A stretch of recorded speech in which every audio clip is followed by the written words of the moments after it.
క్రీస్తునందు మీకు శుభములు. దేవుని నుండి బలవంతంగా పొందడం వల్ల ఎటువంటి ఉపయోగం ఉండదు. ఎందుకంటే అది మనకు భవిష్యత్తును పెద్దగా దయచేది.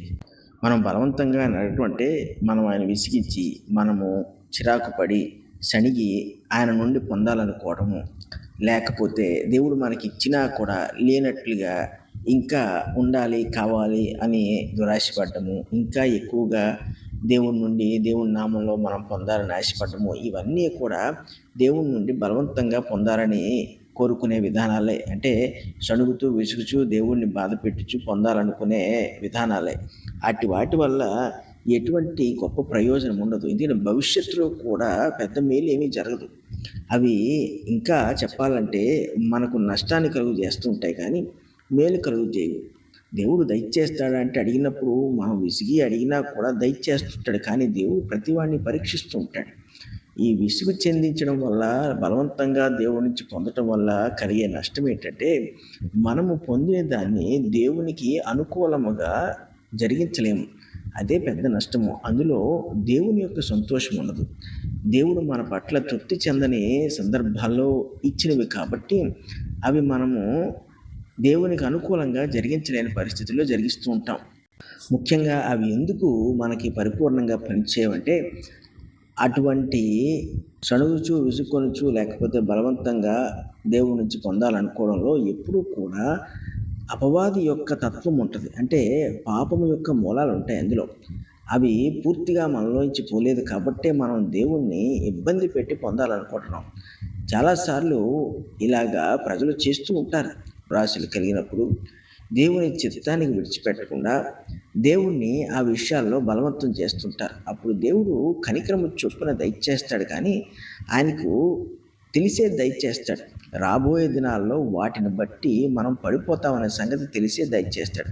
అలా పడిపోయినప్పుడు దేవుడు మనల్ని శిక్షించడం అనేది జరుగుతుంది. ఎందుకంటే ఆయన పాపాన్ని సహించడు, ఆ విధేయతను సహించడు. ఎక్కడైతే మనం దేవుడి నుంచి బలవంతంగా పొందాలనే ఆలోచన పుడుతుందో అక్కడ అవిధేయత ఇప్పటికీ ఉన్నదని అర్థం. ఆ అవిధేయతను మనము గుర్తించకుండా, అంటే ఉన్నదని తెలిసినప్పటికీ దాని విషయంలో ఎటువంటి తీర్మానము చేసుకోకుండా దేవుణ్ణి ఇబ్బంది పెట్టేయాలి, దేవుని నుంచి ఎలాగైనా పొందాలనుకోవటంలో గొప్ప నష్టాన్ని సమకూర్చుకుంటూ ఉంటారు. నిర్గమకాండము 16వ అధ్యాయము 8వ వచనం చూస్తే అక్కడ మోషే ఇశ్రాయేలీయులకు సమాధానం చెప్తున్నాడు. మరియు మోషే, మీరు తినుటకై సాయంకాలమున మాంసమును, ఉదయమున చాలినంత ఆహారమును యెహోవా మీకు ఇయ్యును గాను. మీరు ఆయన మీద మీ సణుగులను యెహోవాయే వినుచుండగాను, మేము ఏపాటి వారము, మీ సణుగుట యెహోవా మీదనే కానీ మా మీద కాదనను. కాబట్టి మనం ఒకవేళ మనుషుల మీద, మనం నడిపిస్తున్న నాయకుల మీద, లేకపోతే మనకి సహాయం చేస్తున్న వారి మీద మనం సణుగుతున్నాం అనుకుంటే అసలు అది కానీ కాదు. ఈ సణుగుడు అనేది అపరాధానికి చెందింది. అపరాధం ఎప్పుడూ కూడా దేవునికి వ్యతిరేకమైంది, కానీ ఒక మనుషుడికి వ్యతిరేకమైంది కాదు. దేవుడే దాన్ని శిక్షిస్తూ ఉంటాడు. అయితే దేవుడు ఎందుకు మనం సణిగినా దయచేస్తూ ఉంటాడంటే, ఆయనకు మన ఉద్దేశాలు తప్పని, మన ఆలోచన విధానం తప్పని తెలియచేటికే దయచేస్తుంటాడు. దేవుని చిత్తము చొప్పున పొందడానికి ఆశపడాలి, కానీ మనము కోరుచున్నాం కాబట్టి దేవుడు ఇవ్వాలనేటట్టుగా ఆశపడకూడదు. ఆ సమయంలోనే అవిధేయత అనేది అక్కడ నిలిచిపోతూ ఉంటుంది. పాపం అనేది భవిష్యత్తులో జరుగుద్ది. కాబట్టి శిక్షకు అలాగ అడుగు ప్రతివారు పాత్రులవుతూ ఉంటారు. ఇక్కడ ఇశ్రాయేలీని మనం చూసినప్పుడు వాళ్ళు ఆహారము కొరకు, మాంసము కొరకు సణుగుతూ వచ్చారు. వాళ్ళు దేవునికి ప్రాధేయపడి ఉంటే బాగుండేది, విజ్ఞాపన చేసుకుని ఉంటే బాగుండేది. ఎందుకంటే దేవుణ్ణి అడగటంలో ఎప్పుడూ కూడా మంచి ఉద్దేశంతో అడుగుచున్నప్పుడు దేవుడు సహించి కనికరాన్ని చూపిస్తూ ఉంటాడు. కానీ దేవునికి విజ్ఞాపన చేయకుండా, అంటే ఎవడు విజ్ఞాపన చేయడు, ఆయన యొక్క స్థానాన్ని, స్థితిని పూర్తిగా గ్రహించని వాడు విజ్ఞాపన చేయడు. ఆయనను ఒక మనిషిగా ఎంచువాడు ఆయనకు విజ్ఞాపన చేయడు. ఇశ్రాయేలీయులు దేవుణ్ణి సృష్టికర్తగాను, వాళ్ళను రక్షించువానిగాను ఇంకను ఎంచకుండా ఆయనను సామాన్యమైన వ్యక్తిగానే వాళ్ళు చూస్తున్నారు. కాబట్టి వాళ్ళు మోషే అహరోన్ల మీద సడిగినప్పుడు అది దేవునిపై వాళ్ళు చేస్తున్న వ్యతిరేక భావం అని వాళ్ళు గమనించలేకపోయారు. అటువంటి అపవిత్ర స్థితిలో వాళ్ళు ఉన్నారు. కాబట్టి దేవుడు వాళ్ళ యొక్క సనువుడికి బుద్ధి చెప్పడానికి వాళ్ళు అడిగింది వాళ్ళకి దయచేసాడు, కానీ వాళ్ళని పరీక్షించాడు. అందుకే అరణ్యంలో 40 సంవత్సరాలు వాళ్ళు ప్రయాణం చేయాల్సి వచ్చింది. అందులో అవిధేయులైన వారు లేదా అవిశ్వాసులు చనిపోవడం జరిగింది. కేవలము దేవుని యందు విశ్వాసం ఉంచి విధేయత చూపువారు మాత్రమే కానాను యొక్క దేశంలోకి వెళ్ళటం జరిగింది. ఈ రోజుల్లో క్రైస్తవ సమాజం కూడా వాళ్ళకి నచ్చింది వాళ్ళు దేవుని పేరున చేసుకుంటున్నారు. అంతేకాదు దేవుని విజ్ఞాపన చేసేస్తున్నారు వాటి గురించి. ప్రభువా మాకు ఇది కావాలి, మాకు ఇది దయచేయి అంటూ దేవుడి నుంచి బలవంతంగా పొందేటట్లుగా వాళ్ళ యొక్క విధి విధానాలను ఏర్పాటు చేసుకుంటున్నారు, ప్రత్యామ్నాయాలను ఏర్పాటు చేసుకుంటున్నారు, వాళ్ళ మార్గాలను ఏర్పాటు చేసుకుంటున్నారు. దేవుడే వాళ్ళకు అవి దయచేయాలన్నట్టుగా చేస్తున్నారు. చాలాసార్లు చాలామంది దేవుని నుండి పొందుతున్నప్పటికీ కూడా అవి దేవుని యొక్క సంతోషం నుండి పొందట్లేదు. అలా పొందినప్పుడు భవిష్యత్ కాలంలో అవి నష్టాన్ని చూపిస్తాయి. దేవుడు అంటే ఏంటో నష్టములో నుండి తెలుసుకోవడం అనేది పెద్ద భారము, ఒక వేదనతో కూడిన సంగతి అది. అటువంటి జీవితంలోకి క్రీస్తునందున్న వారు ఎవరూ కూడా వెళ్ళకూడదు.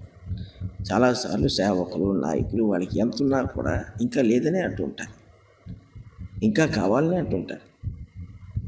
వాళ్ళకి ఏమీ లేనప్పుడు దేవుడు కలుగు చేశాడు, ఇప్పుడు ఉన్నప్పుడు ఏమీ లేనట్టుగా ఉండి దేవుని నామమున ఇంకా వాళ్ళు అడుగుతూనే ఉంటారు, ఇంకా పొందాలనుకుంటూనే ఉంటారు.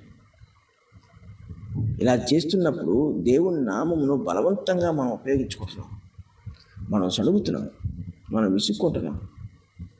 అయితే కలుగుతుందా అంటే కలుగుతుంది. దేవుడి చిత్తం లేకుండా ఎవడు ఏది పొందలేడు. ఇలా సణుగుచూ పొందాలనుకున్న వాడు కూడా పొందుతున్నాడు, కానీ వాడికి ఏమీ ప్రయోజనము రాబోయే దినాల్లో అది నిష్ప్రయోజనంగా కనబడుతుంది.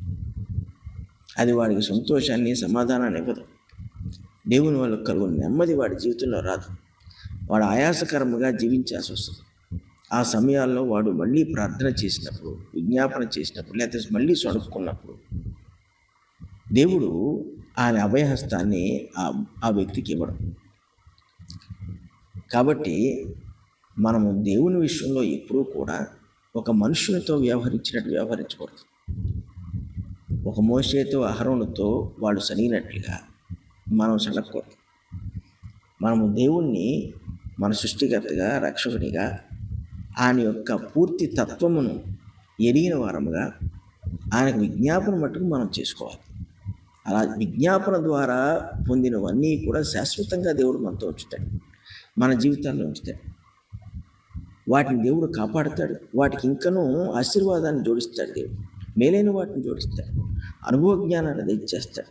దేవుణ్ణి మనం ఎలాగా అడగాలో, ఎలాగ ఆయన సంతోషపెట్టాలో, ఆయన చిత్తం ఏంటో ఇవన్నీ తెలుసుకునేటట్లు దేవుడు మనకి సహాయం చేస్తుంటాడు. వాక్యంలోని సంగతులు కూడా మనకి బలంగా అర్థమవుతుంటాయి. భక్తులు ఎందుకు భక్తులుగా జీవించగలిగారో మనం గ్రహించగలుగుతాం. దేవుణ్ణి సంతోషపెట్టి మనం సంపాదించుకోవాలి అంటే ఆయన చిత్తమునకు మనం లోబడిపోవాలి, ఆయన ఇష్టమునకు మనం లోబడిపోవాలి.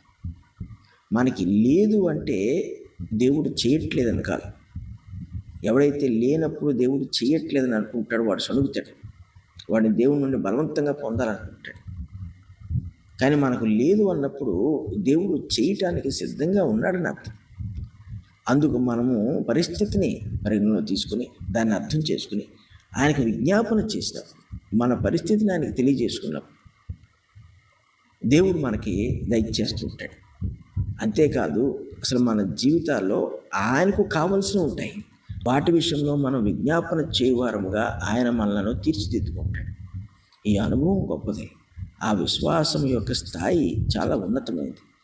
ఆ స్థాయికి చేరటం అంటే అంత సులువైన సంగతి కాదు. ఎంతోమంది ఆ స్థాయి ఉన్నదని తెలియకుండానే భూమి మీద వాళ్ళ జీవితాలను ముగించేస్తున్నారు.